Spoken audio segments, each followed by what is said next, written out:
You, finding life rather dull, dreaming again of exotic places, wishing you were somewhere else, we offer you Escape.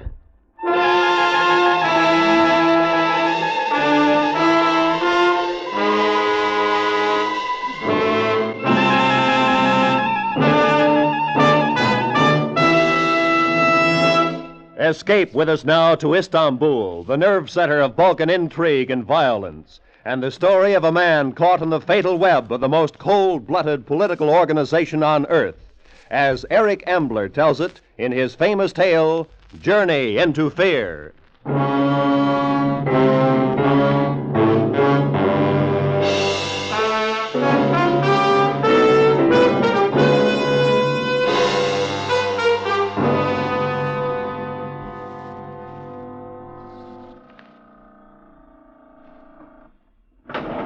Bonsoir, monsieur. Bonsoir.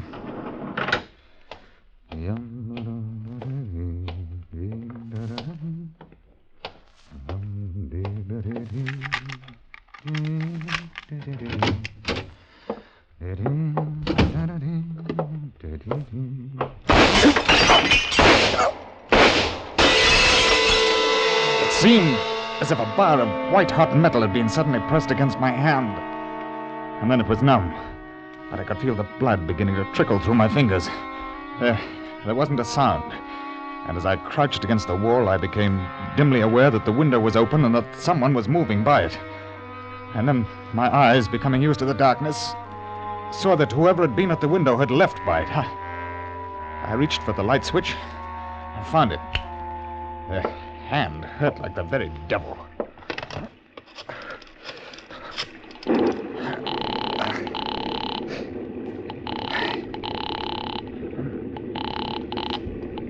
Yes?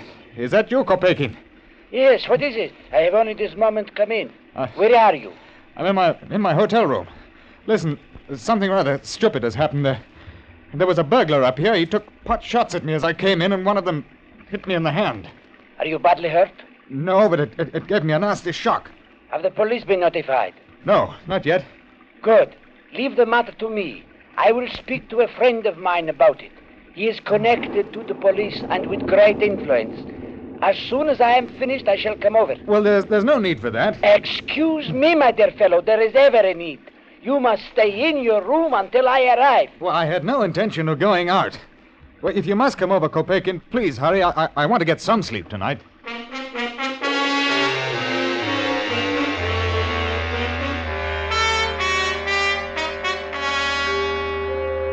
Does it occur to you that this man was shooting to kill you and that he came here for no other purpose? Oh, that's nonsense. The man was a thief. Why should anyone wish to kill me? I'm the most harmless man alive. Are you? Remember I told you that I was going to telephone a friend of mine? Yes? We are going to see him at once. Oh, well, I'm jolly well not. I'm tired. I want to go to bed. Unfortunately, I have official instructions. A man tried to murder you tonight.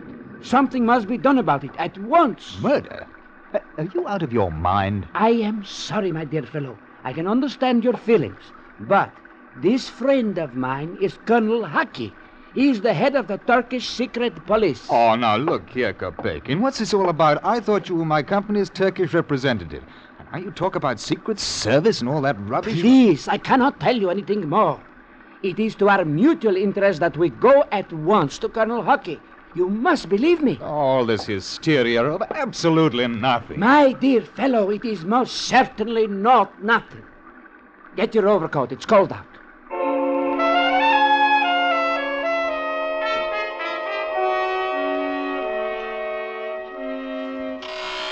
You must realize, Mr. Graham, that an attempt was made to kill you tonight. Well, now, I don't see that at all. I mean, I disturbed a thief at his work. He fired at me and escaped. A thief? Unfortunately, no.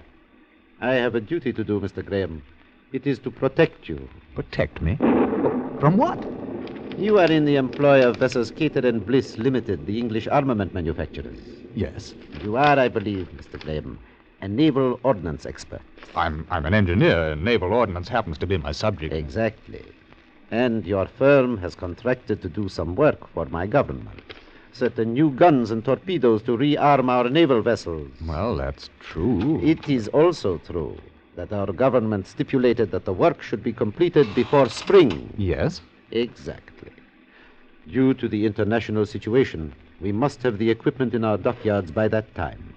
Let us suppose, then, that your thief had not merely grazed a hand, but had killed you. Well, naturally, my company would send another man out. Which would take time, Mr. Graham? Unless, of course, there exist sketches, drawings, and all that they need to know about our ships. Oh. No. I mean, I was forbidden to put certain things on paper. Ah. Then, if you were to die, it would take a great deal of time for another man to accomplish what you have already done, no? And when spring comes, our Navy's strength is still precisely what it is now. Do you know, Mr. Graham, that our enemies will do anything to see that it is so? Anything, Mr. Graham. Do you understand? Oh. Quite so. I have here, Mr. Graham, a photograph of a man.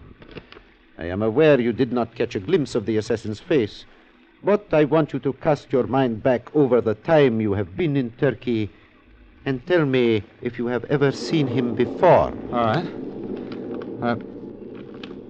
Hello. Yes. You are sure? Positive. Have a look, Kopekin.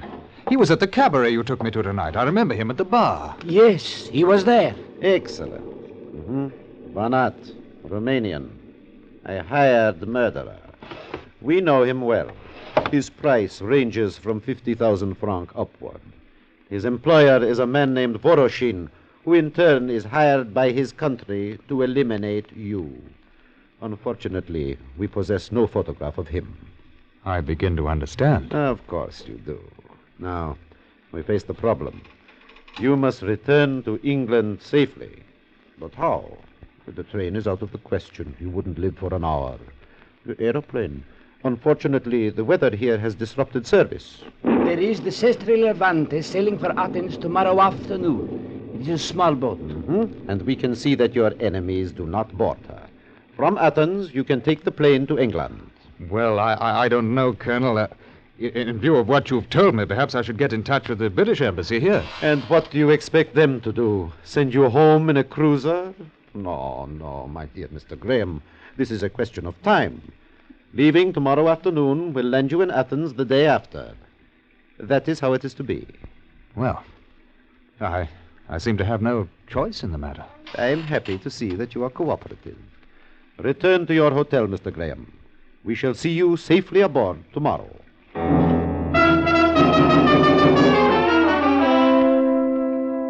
The next afternoon, Kopekin and Colonel Haki saw me aboard. As a bon voyage gift, they presented me with a bottle of Johnny Walker and a small pistol, both of which I put in my suitcase. Besides myself, there were 4 other passengers, all of whom Colonel Haki assured me were harmless. The gangway went down, I felt the ship sway gently, and the journey had begun. My companions were an odd assortment of continental travelers.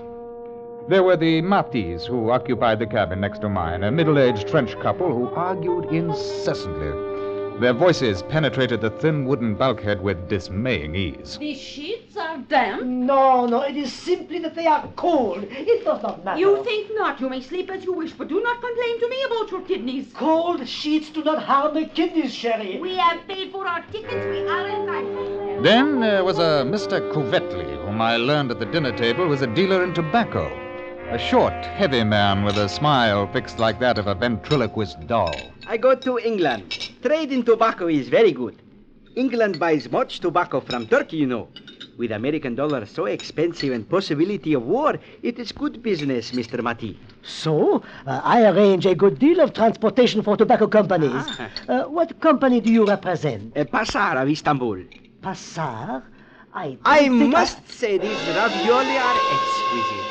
The last passenger was a thick, round-shouldered man with a pale face and prominent blue eyes. He introduced himself over a brandy on the lounge. My name is Haller, Dr. Fritz Haller.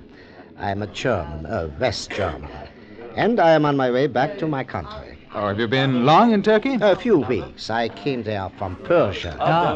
Oil business, hmm? No, Mr. Gurney. Archaeology. Oh, how interesting.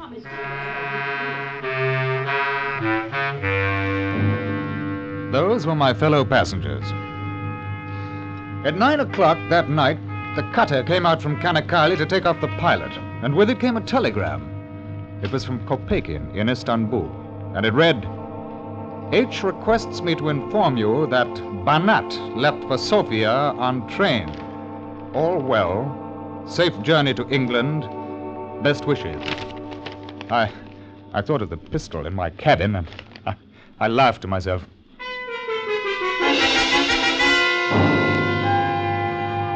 It was an Aegean day, intensely colored in the sun, with small pink clouds drifting in a bleached indigo sea. I lazed in my bunk. I had coffee sent in. And later, I was standing by the rail talking to the little Frenchman. Beautiful, beautiful. My wife has no appreciation for delights such as these. Oh, what a shame. My wife, you mean? Oh, well, one cannot have everything. She is a wonderful cook. How fortunate. Yes. Oh, by the way, have you met our new passenger? New passenger? Yes, didn't you know? We stopped at the island of Lemnos during the night. He came aboard then. A Greek, I think. I hardly heard what he said. Not very sociable, because at that moment from the lounge stepped a man. Beneath the high-crowned, soft felt hat were the pale, doughy features of a face I had seen before. A face in a photograph. A photograph that Colonel Haki had shown me.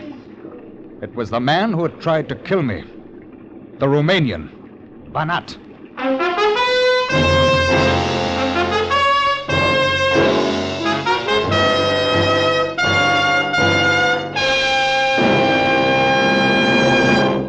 Escape, under the direction of Norman MacDonald, returns in just a moment. Even the children cheer when they know school's open in our Miss Brooks' classroom. Yes, she's here, charming, romantic, utterly madcap, and played to the hilt by Hollywood's Eve Arden. You'll love her, you'll laugh with her, again tonight on most of these same CBS stations. Our Miss Brooks, starring Eve Arden. And now, back to Escape.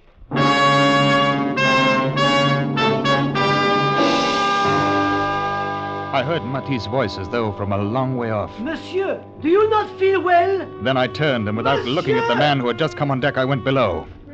Somehow, Banat must have learned that I was on the Sestri Levanti. He had taken the train for Sofia, and then as soon as it had crossed the Greek border, left it. It was a simple thing to fly from there to Lemnos. I thought of the telegram. Oh, well, those idiots. And now I was caught. Banat wouldn't miss twice. He was a professional murderer. I had to get help, and so I went to the purser's office. He was a precise little man who smiled when I talked to him. Look, I found out there is a man on this ship who is here for the express purpose of murdering me. Indeed? And what is his name? Banat. B-A-N-A-T. He's a Romanian. Banat. One moment, sir. And now look here, you don't suppose he'd give his real name, do you? Banat, no. There is no one of that name or nationality aboard. He got on during the night at Lemnos. Oh, there is Mr. Mavrodopoulos. He's a Greek businessman. That may be what his passport says. His real name is Banat, and he's a Romanian. Have you proof of that? Have I proof? Now look, if you'll just radio Colonel Haki of the Turkish police at Istanbul, he'll confirm what I say. As I say, sir, we do not have radio for that purpose. I suggest that you leave the matter until we reach Athens. But can't you understand that man intends to kill me? No, sir, I do not understand. Nobody on this ship is going to murder you. There are too many people about. Oh. You have had bad dreams. It is ridiculous. I want to see the captain. I am extremely busy, sir. If you will close the door as you leave. I was almost sick with fear and anger as I left, and I went back to my cabin. Well, I could still go to the captain, but I could well imagine his reaction to my story. There was no proof, and these people were loath to stir up international complications. No. I was alone with my murderer somewhere on the ship with me. And then I remembered the revolver Kopekin had given me. I'd never handled a gun before, but at least it would give me a chance. It was something. I went to my suitcase and I opened it.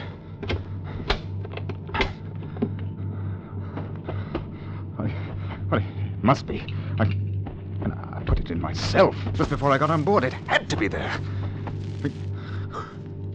There was nothing. Someone had been in my cabin and had taken the gun.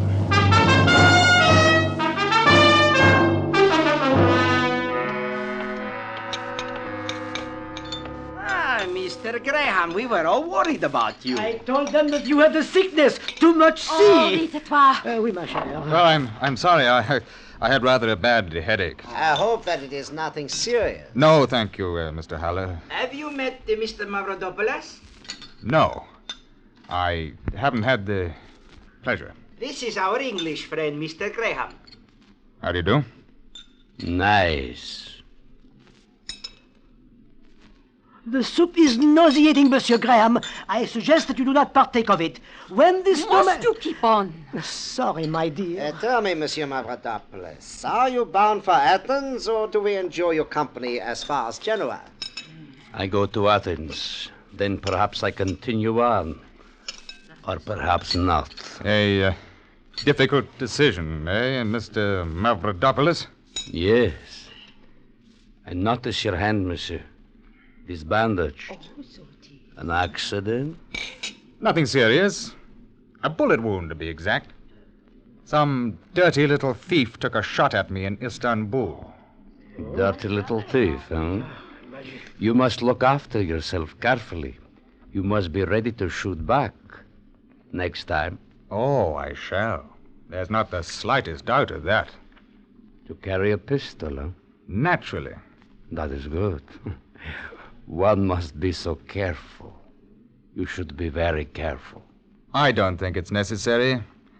That sort of scum doesn't risk his skin with an armed man. The grin that had been on the Romanian's face faded. He hadn't liked that. And then I thought of something. Banat had taken my gun. It must be somewhere in his cabin. If I could slip away for 5 minutes, there was still a chance. As soon as the luncheon ended, I excused myself and I wandered off. I could see Banat engaged in conversation with Mati, and I prayed that it would be a long one. Banat's cabin was strangely bare. A gray raincoat hung with a soft hat behind the door, and a battered suitcase was under the lower berth. But the gun was nowhere to be found. Nor was it anywhere in the cabin. I went to my quarters feeling helpless and needing a drink to steady my nerves. I have been waiting for you, Mr. Graham.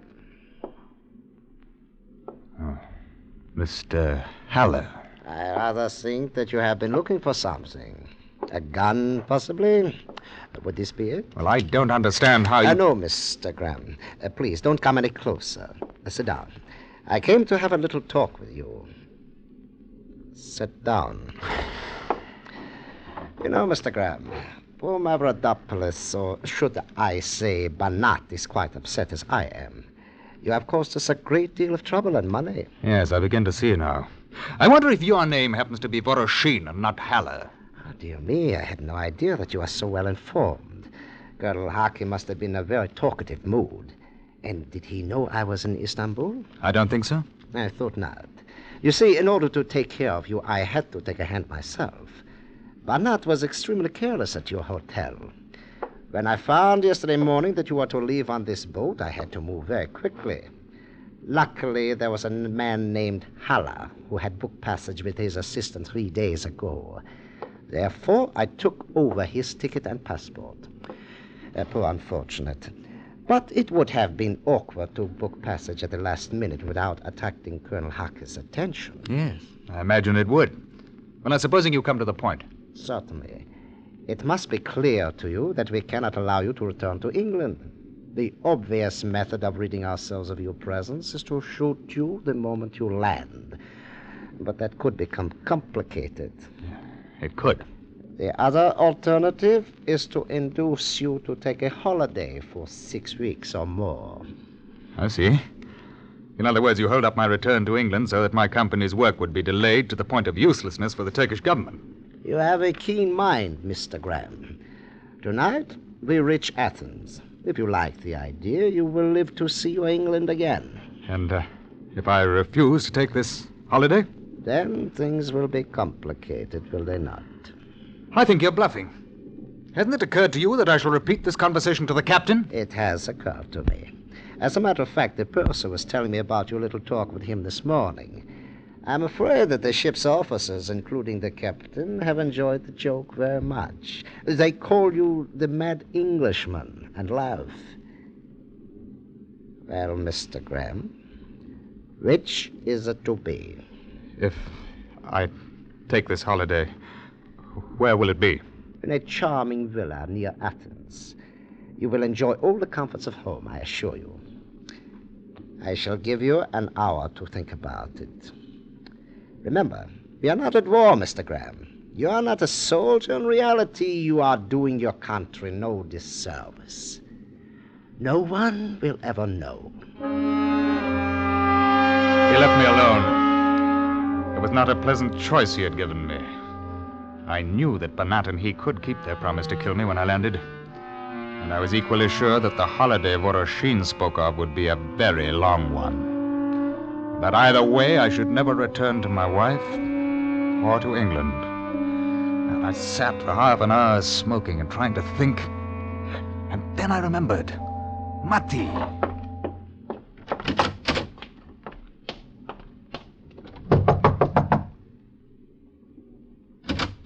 Yes? Oh, Monsieur Graham. May I speak to you for a moment? But of course. What is it? Monsieur Graham, ma chère. Would you come into my cabin? Certainly. I shall be back in a moment, my dear.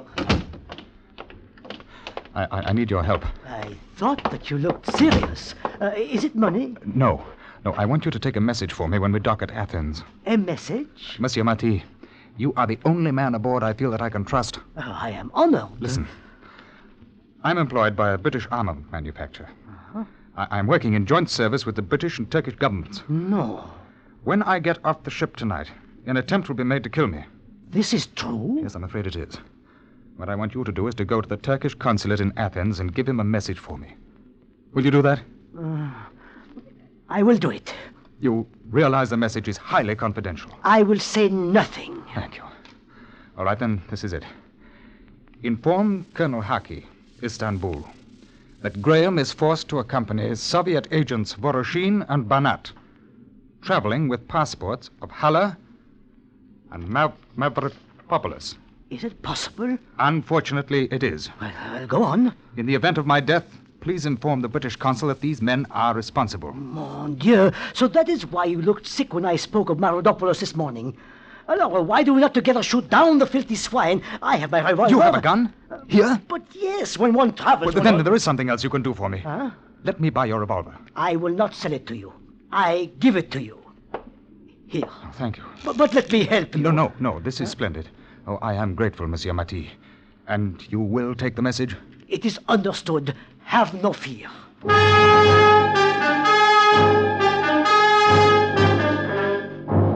Half an hour later, I told Voroshin that I would agree to his plan. I'm sure that he didn't believe me, but nor did he know that I was armed. It was a forlorn hope. But if I was going to die, I would have the satisfaction of knowing that others would die with me. At 8 o'clock, the Sestre Levanti was approaching her berth. I had agreed to pass through customs and to meet Voroshin on the street. As I stood at the rail watching the quay drawing closer, I saw Banat standing to one side, hand in pocket and a fat smile on his face. He knew that he was going to earn his fee tonight. Voroshin stepped off the ship first, turned, and waved cheerily to me. Banat followed him, and they both disappeared into the customs shed. I walked slowly down the gangway, and Mr. Kuvetli came pushing after me. Mr. Graham, please. Yes, what is it? Colonel Haki would be very angry with me if I allowed you out of my sight. Haki. I wanted to tell you before on deck, but Banat was watching. I did not dare to say anything earlier. Your face gives away too much, Mr. Graham. You, Kuvetli, you're a Turkish agent? One of Haki's men? Yes. I nearly gave the game away when I spoke of my non-existent tobacco firm. I thought you would know when the Frenchman questioned me. Colonel Haki wanted to be sure that you caught your plane safely. That is why I was aboard. But what can we do? Together we go through customs, and then we shall see. Customs inspection, as ever on the continent, was slow. Although I found myself wishing that it would never end. But it did. And if Cuvetli had a plan, he evidently didn't feel it worth mentioning. He smiled at everyone. The plump little businessman who, to all appearances, would deal in ladies' finery rather than international intrigue. And we found ourselves, suitcases in hand, walking toward the street. So that is over. I find this inspection so tedious. Now, look here, Cuvetli. I'm extremely grateful for your presence, but what are we going to do? Voroshin and Banat are waiting out there with a car. They're waiting for me. I know. It has all been arranged. What, you mean that we walk through those doors and do nothing? Absolutely nothing. You'll see. Well, I hope you have a gun. I have. Good. So have I. Oh? Yes, thanks to the Frenchman. There they are. Do we run for it? Go on walking, Mr. Graham. Keep your hand away from your pocket. That's it. Are you mad? They'll kill us. You, Mr. Graham, not me. Go on. Under my overcoat is a gun. Please do not make trouble. Go on. Oh, what a blithering idiot. You're one of them, too. We're ready, Voroshin. You've taken long enough. Hurry up. He's got a gun, Voroshin. Left-hand pocket. Get in, Mr. Graham. Look out!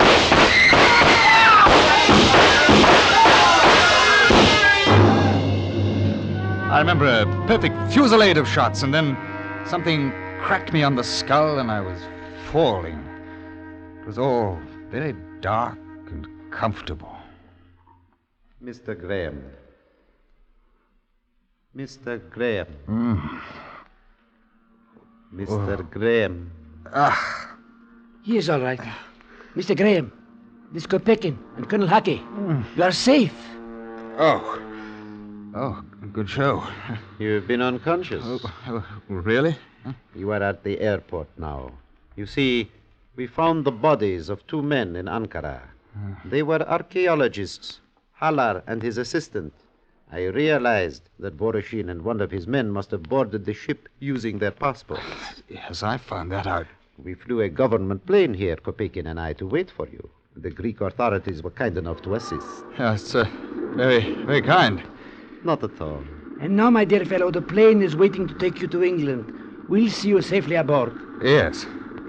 I say, what about Banat and Voroshin and Kuvetli? Oh, yes. It was rather unfortunate. After you fell, they tried to get away in the car. Someone hit a tire. There was a smash-up. The petrol tank exploded. A tragedy. Oh, yes. Well, it's very decent of you. My dear fellow, it has been a pleasure. Come along. We will help you to your plane. I am sure you're anxious to get home to England and your wife. Come along.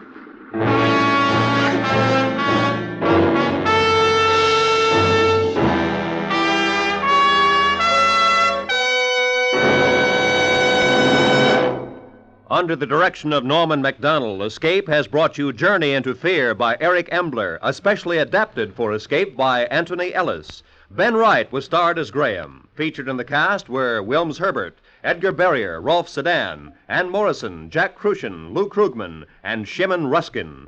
The special music for Escape was composed and conducted by Ivan Ditmars. Next week, escape with us to Malaya and the reeking, stricken city of Lahore, where a young doctor and a beautiful girl are faced with the horrors of plague and the bloody holocaust of a native revolt, as Charles Israel tells it in Funeral Fires.